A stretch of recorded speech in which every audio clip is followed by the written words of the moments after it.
નમસ્કાર, હું છું માર્ગી. આપની સાથે હેડલાઇન્સમાં જોઈએ કેટલાક મહત્વના સમાચાર.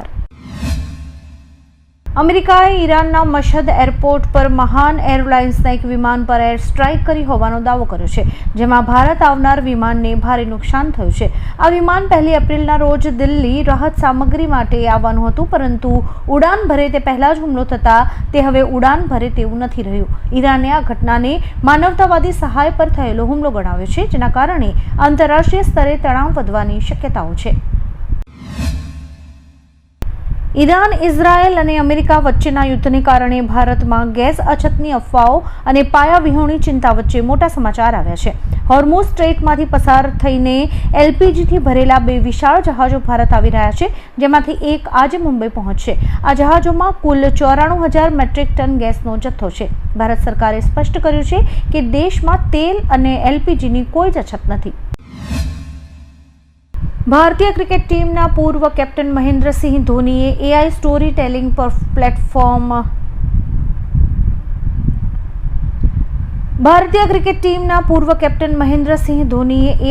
ટેલિંગ પ્લેટફોર્મ કુકુમાં રોકાણ કર્યું છે. આ સાથે તેઓ શોર્ટ ડ્રામા એપ કુકુ ટીવીના બ્રાન્ડ એમ્બેસેડર પણ બન્યા છે. ધોનીએ જણાવ્યું કે નાના શહેરોમાંથી આવેલા ફાઉન્ડર્સનું વિઝન અને વિવિધ ભાષાઓમાં મનોરંજન પૂરું પાડવાનો તેમનો પ્રયાસ પ્રશંસનીય છે. આ પ્લેટફોર્મ ભારતીય અને વૈશ્વિક પ્રેક્ષકો માટે એક નવો અનુભવ તૈયાર કરી રહ્યું છે.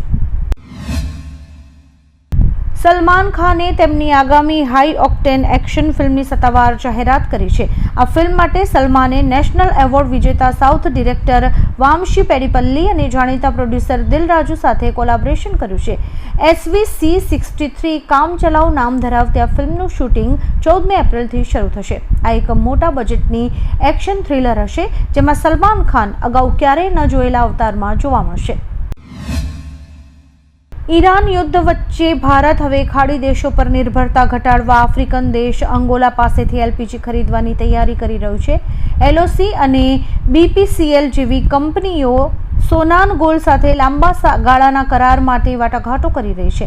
આ નવો દરિયાઈ માર્ગ હોર્મુઝ સ્ટ્રેટને બદલે એટલાન્ટિકથી સીધો ભારત આવશે, જે 12 થી 18 દિવસમાં સપ્લાય પહોંચાડશે. ભારતનો 92% ગેસ અત્યારે ખાડી દેશોમાંથી આવે છે, જે સુરક્ષિત કરવા માટે આ એક મહત્વનો નિર્ણય છે. ઇઝરાયેલના PM બેન્જામિન નેતન્યાહુએ જણાવ્યું છે કે ઈરાન વિરુદ્ધના યુદ્ધે 50%થી વધુ લક્ષ્યો હાંસલ કરી લીધા છે. જોકે તેમણે આ જંગ ક્યારે ખતમ થશે તેની કોઈ ચોક્કસ મર્યાદા આપવાનો ઇનકાર કર્યો છે. નેતન્યાહુના મતે આ સંઘર્ષ બાદ ઈરાની શાસન નબળું પડી જશે અને આખરે તે પડી ભાગશે. ન્યૂઝમેક્સને આપેલા ઇન્ટરવ્યુમાં તેમણે સ્પષ્ટ કર્યું છે કે સંપૂર્ણ વિજય સુધી ઇઝરાયેલ પોતાની સૈન્ય કાર્યવાહી ચાલુ રાખશે. અમદાવાદમાં કોંગ્રેસની સંવિધાન સંકલ્પ સભામાં કનૈયા કુમારે EVM અને ED મુદ્દે સરકાર પર આકરા પ્રહારો કર્યા હતા. તેમણે આક્ષેપ કર્યો છે કે જ્યાં EVMમાં ગોટાળા નહીં થાય ત્યાં કોંગ્રેસ જીતશે. પોલીસ પરવાનગી રદ થતાં કાર્યક્રમનું સ્થળ બદલવું પડ્યું હતું. તેમણે ગુજરાત મોડલની સરખામણી બિહારના રાજકારણ સાથે કરી અમિત શાહ અને વડાપ્રધાન મોદીની જોડી પર કટાક્ષ કર્યો હતો. સ્થાનિક ચૂંટણી પૂર્વે આવા નિવેદનોથી અને આક્ષેપ પ્રત્યાક્ષેપોથી રાજકીય માહોલ ગરમાયો છે. મિડલ ઇસ્ટમાં જંગ વધુ ઉગ્ર બનતા અમેરિકાએ ઈરાનના ઇસ્ફહાનમાં મોટો હવાઈ હુમલો કરી હથિયારોનો ડેપો તબાહ કર્યો છે. અગાઉ મશહદ એરપોર્ટને નિશાન બનાવવામાં આવ્યું હતું, જેમાં એક વિમાનને ભારે નુકસાન થયું છે. આ વિમાન રાહત સામગ્રી લેવા માટે આજે દિલ્હી આવવાનું હતું. અમેરિકાના આક્રમક વલણથી યુદ્ધના 31મા દિવસે સ્થિતિ વધુ સ્ફોટક બની છે અને સમગ્ર વિશ્વમાં ચિંતા તેમજ ફફડાટ વ્યાપી ગયો છે. રણવીર સિંહની ફિલ્મ ધુરંધર ધ રિવેન્જ બોલિવૂડની 3જી સૌથી વધુ કમાણી કરનારી ફિલ્મ બની ગઈ છે. માત્ર 11 દિવસમાં ફિલ્મે વર્લ્ડ વાઇડ 1,350 કરોડ રૂપિયાનો આંકડો વટાવ્યો છે, જ્યારે કે ભારતનું કલેક્શન 846.87 કરોડ થયું છે. રવિવારે ફિલ્મે 68.10 કરોડની અધધ કમાણી કરી હતી. જે રીતે કમાણીની ગતિ વધી રહી છે તે જોતા ફિલ્મ આમિર ખાનની દંગલનો રેકોર્ડ પણ તોડી શકે છે. બોક્સ ઓફિસ પર રણવીરનો જાદુ છવાઈ રહ્યો છે. જો તમારી પાસે વાહન છે તો આજથી જ ફાસ્ટેગ એકાઉન્ટ એક્ટિવ કરી લેજો. આવતીકાલથી તમામ ટોલ પ્લાઝા પર રોકડમાં ટેક્સ સ્વીકારવાનું બંધ કરવામાં આવશે. હવે માત્ર ડિજિટલ માધ્યમ જેવા કે ફાસ્ટેગ અથવા યુપીઆઈથી જ પેમેન્ટ કરી શકાશે. જો તમારી પાસે ડિજિટલ સુવિધા નહીં હોય તો દંડ ભરવો પડી શકે છે અથવા વાહન પાછું વાળવામાં આવશે. આ નિર્ણયનો હેતુ લાંબી કતારો ઘટાડવાનો છે. રાજકોટના જંગલેશ્વરમાં 400 કરોડની સરકારી જમીન પર 1358 ગેરકાયદેસર દબાણો દૂર કરવાનો વહીવટીતંત્રએ નિર્ણય લીધો છે. ગુજરાત મહેસૂલ પંચે મિલકત ધારકોની અપીલ રદ કરી દીધી છે. મામલતદારે જમીન મહેસૂલ કાયદાની કલમ 202 હેઠળ નોટિસ ફટકારીને 7 દિવસમાં જગ્યા ખાલી કરવાનો આદેશ આપ્યો છે. લાંબા સમયના વિવાદમાં અંતે સરકારી જમીન ખાલી કરાવવાની કામગીરી શરૂ કરાશે. પશ્ચિમ એશિયામાં યુદ્ધને કારણે કાચા માલ અને ક્રૂડ ઓઇલના ભાવ વધતા દૂધ, કરિયાણું અને સારવાર મોંઘા થશે. પ્લાસ્ટિક ઉદ્યોગમાં વપરાતા દાણાના ભાવ 110 થી વધી 180 રૂપિયા પહોંચતા પ્લાસ્ટિકની વસ્તુઓ 50 થી 60% મોંઘી થઈ શકે છે. કોમર્શિયલ એલપીજીની તંગીને કારણે દેશભરમાં 20,000થી વધુ ફેક્ટરીઝ બંધ થઈ ગઈ છે, જેનાથી લાખો લોકો બેરોજગાર થવાની ભીતિ છે. લોકો ઇન્ડક્શન અને રેડી ટુ ઈટ ફૂડ તરફ વળી રહ્યા છે.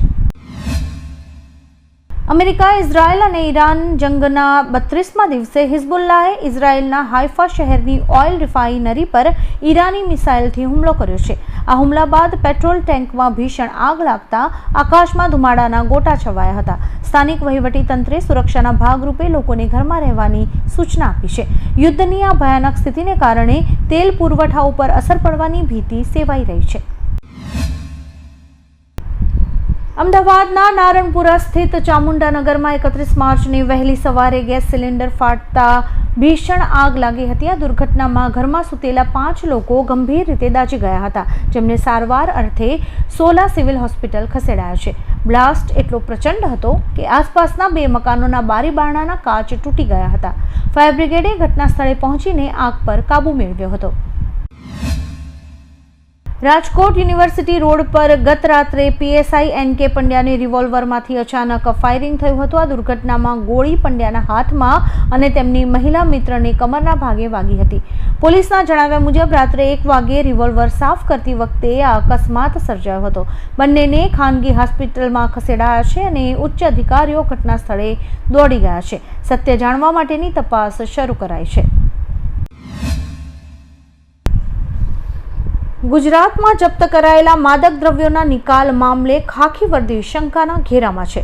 સુરેન્દ્રનગર એસઓજીએ 31 કિલો અફીણમાંથી માત્ર 2 કિલોનો નાશ કર્યો અને બાકીના 29 કિલો માટે બાષ્પીભવનનું વિચિત્ર કારણ આપ્યું છે. સીએજી રિપોર્ટ મુજબ અનેક પોલીસ સ્ટેશન્સમાં જપ્ત જથ્થામાં 11.99%થી 93.21% સુધીનો ઘટાડો નોંધાયો છે. ક્યાંક ઉંદર ડ્રગ્સ ખાઈ ગયા છે તો ક્યાંક ચોરી થઈ છે, જેના કારણે પોલીસની પ્રવૃત્તિઓ સામે ગંભીર સવાલો ઊભા થયા છે. સોમનાથના દરિયા કિનારે 40 કરોડ રૂપિયાની સરકારી મિલકત સમાન અદ્યતન સર્કિટ હાઉસને નજીવા ભાડે ખાનગી પાર્ટીને સોંપાતા રોષ ફાટી નીકળ્યો છે. 50 રૂમમાંથી સરકાર પાસે હવે માત્ર 8 રૂમ બચતા વીઆઈપી પ્રોટોકોલ જાળવવો મુશ્કેલ બન્યો છે. 2019માં નિર્મિત આ ભવનના ખાનગીકરણથી 50 શિક્ષિત યુવાનોએ રોજગારી ગુમાવી છે. સ્થાનિક નેતાઓ અને અધિકારીઓ માટે બેઠકો યોજવી પણ દુષ્કર બની છે. બિહારના નાલંદાના મઘરામાં માતા શીતળા અષ્ટમી મંદિરમાં ભાગદોડ થતા 8 લોકોના મોત થયા હોવાના સમાચાર છે. ભાગદોડમાં 12થી વધુ ઘાયલ થયા છે. ભાગદોડ બાદ મંદિર અને હોસ્પિટલમાં અફરાતફરીનો માહોલ સર્જાયો છે. ઘાયલોને હોસ્પિટલ ખસેડવામાં આવ્યા છે. ચૈત્ર મહિનાનો આજે છેલ્લો મંગળવાર હોવાથી ભક્તોની ભારે ભીડ ઉમટી હતી. દર્શન માટે લોકો ધક્કામુક્કી કરતા આ ઘટના ઘટી હતી.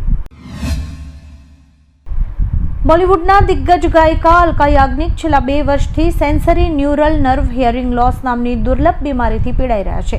વાયરલ ઇન્ફેક્શનને કારણે સાંભળવાની શક્તિ ગુમાવ્યા બાદ તેમણે તાજેતરમાં આપેલા એક ઇન્ટરવ્યૂમાં જણાવ્યું કે તેઓ અત્યારે કોઈ નવા સિંગિંગ અસાઇનમેન્ટ નથી લઈ શકતા. આ ખતરનાક સ્થિતિને કારણે તેમની ગાયિકા તરીકેની કારકિર્દી પર મોટી અસર પડી છે. જોકે ચાહકો તેમના જલ્દી સ્વસ્થ થવાની પ્રાર્થના પણ કરી રહ્યા છે.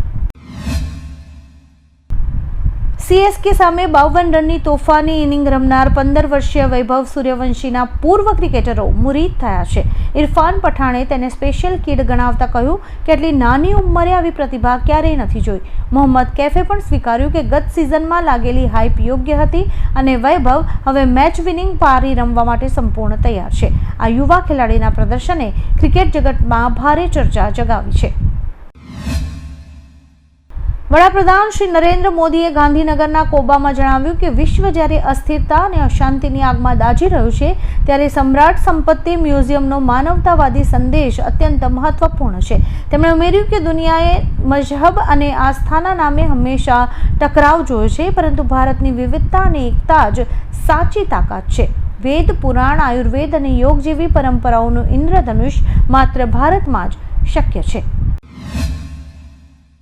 આવા જ કેટલાક રસપ્રદ સમાચારો નિહાળવા માટે અમારી YouTube ચેનલને લાઇક, શેર અને સબસ્ક્રાઇબ કરો અને જોતા રહો હેડલાઇન્સ.